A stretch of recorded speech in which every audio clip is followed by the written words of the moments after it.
പുതിയൊരു വീഡിയോയിലേക്ക് എല്ലാവർക്കും സ്വാഗതം. ഇന്ന് നല്ല ടേസ്റ്റിയായ നല്ലൊരു റെസിപ്പിയുമായാണ് നമ്മൾ വന്നിരിക്കുന്നത്.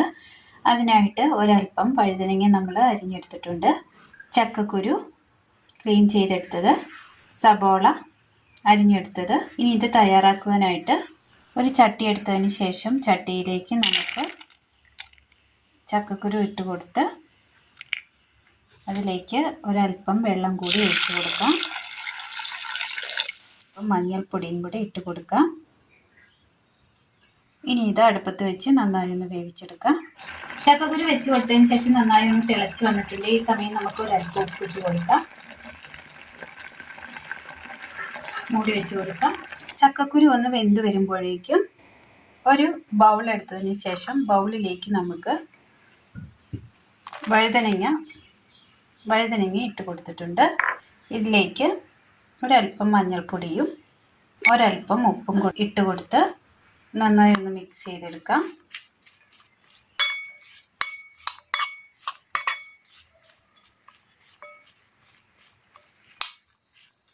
അടുപ്പത്ത് നമ്മൾ പാൻ വെച്ച് കൊടുത്തിട്ടുണ്ട്. ഇതിലേക്ക് നമുക്ക് ഒരല്പം എണ്ണ ഒഴിച്ച് കൊടുക്കാം. എണ്ണ ഒഴിച്ച് കൊടുത്തതിന് ശേഷം പാൻ ഒന്ന് ചുറ്റിച്ചെടുക്കാം. ഇനി ഇതിലേക്ക് നമുക്ക് വഴുതനങ്ങ ഇട്ട് കൊടുക്കാം.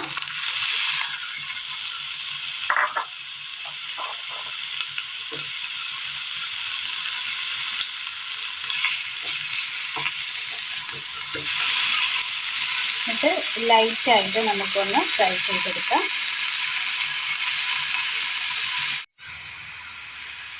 വഴുതനങ്ങ ഇതുപോലെ ഒന്ന് ചെറുതായിട്ടൊന്ന് നമ്മൾ വാട്ടി വേവിച്ചെടുത്തിട്ടുണ്ട്. ഇത് നമുക്കൊരു ബൗളിലേക്ക് മാറ്റി കൊടുക്കാം. ഇതേ പാനിലേക്ക് നമുക്ക് സബോള ഇട്ട് കൊടുക്കാം. ഇത് ഒന്ന് വാട്ടിയെടുക്കുക. ഇതൊരു ചെറിയൊരു സബോളയാണ് നമ്മൾ വെച്ചിരിക്കുന്നത്. ചെറിയൊരു സബോള മതി, ഒരുപാട് വലിപ്പമുള്ളതൊന്നും വേണ്ട. ഇനി ഇതൊന്ന് വാട്ടിയെടുക്കണം.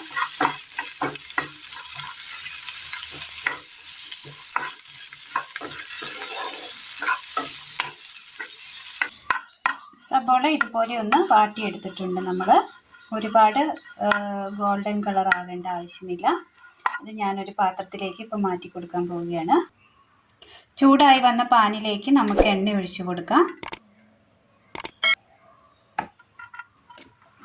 എണ്ണയൊന്ന് ചൂടായി വന്നിട്ടുണ്ട്. ഇതിലേക്ക് നമുക്ക് കടുകിട്ട് കൊടുക്കാം.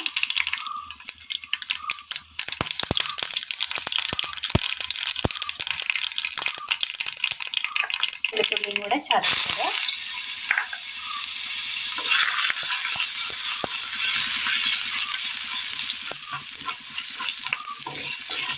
ഒരു ചെറിയൊരു കഷ്ണം ഇഞ്ചിയും ഒരു 5 വെളുത്തുള്ളിയുമാണ് നമ്മളിത് ചതച്ചെടുത്തിരിക്കുന്നത്.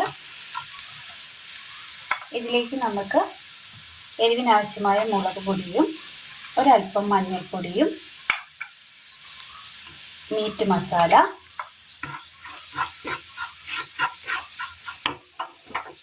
തീ ഓഫ് ചെയ്തിട്ടുണ്ട്. ഇതിലേക്ക് നമുക്ക് വേവിച്ച് വെച്ചിരിക്കുന്ന ചക്കക്കുരു ഇട്ട് കൊടുക്കാം.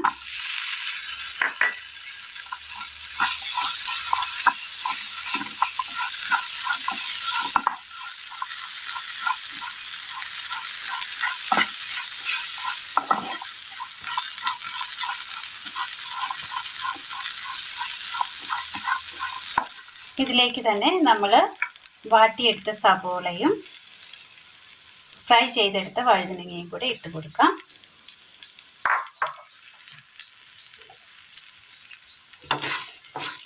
നന്നായി മിക്സ് ചെയ്യാം.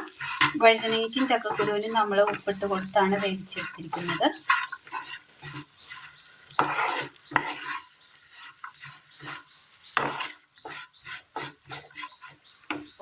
ഒരു ചെറിയൊരു കഷ്ണം പുളി പിഴിഞ്ഞത് വെള്ളം കൂടി ഒഴിച്ച് കൊടുക്കാം.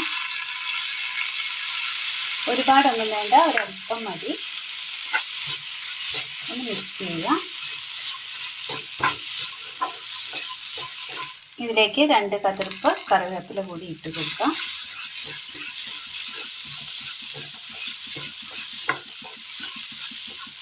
തീ ഓഫ് ചെയ്യാം. അങ്ങനെ ചോറിനൊപ്പം കഴിക്കാൻ പറ്റിയ ചക്കക്കുരു വഴുതനങ്ങ കോമ്പിനേഷനിൽ നമ്മൾ തയ്യാറാക്കിയെടുത്ത നല്ലൊരു മസാല റോസ്റ്റാണ് ഇന്ന് നമ്മൾ തയ്യാറാക്കിയത്. എല്ലാവരും ഒന്ന് ചെയ്ത് നോക്കണം. നല്ല ടേസ്റ്റാണ്, ചോറിനൊപ്പം കഴിക്കാൻ നല്ല രുചിയാണ്. എല്ലാവരും ഒന്ന് ചെയ്ത് നോക്കി വീഡിയോയെക്കുറിച്ചുള്ള അഭിപ്രായങ്ങൾ കമൻറ്റ് ബോക്സിൽ അറിയിക്കുവാനും കൂട്ടുകാരിലേക്ക് ഷെയർ ചെയ്ത് അയക്കുവാനും മറക്കരുത്. അപ്പോൾ ഇന്നത്തെ വീഡിയോ എല്ലാവർക്കും ഇഷ്ടമായി എന്ന് വിചാരിക്കുന്നു. ഇഷ്ടമായാൽ ലൈക്ക് ചെയ്യാനും ഷെയർ ചെയ്യാനും സബ്സ്ക്രൈബ് ചെയ്യാനും മറക്കരുത്. താങ്ക്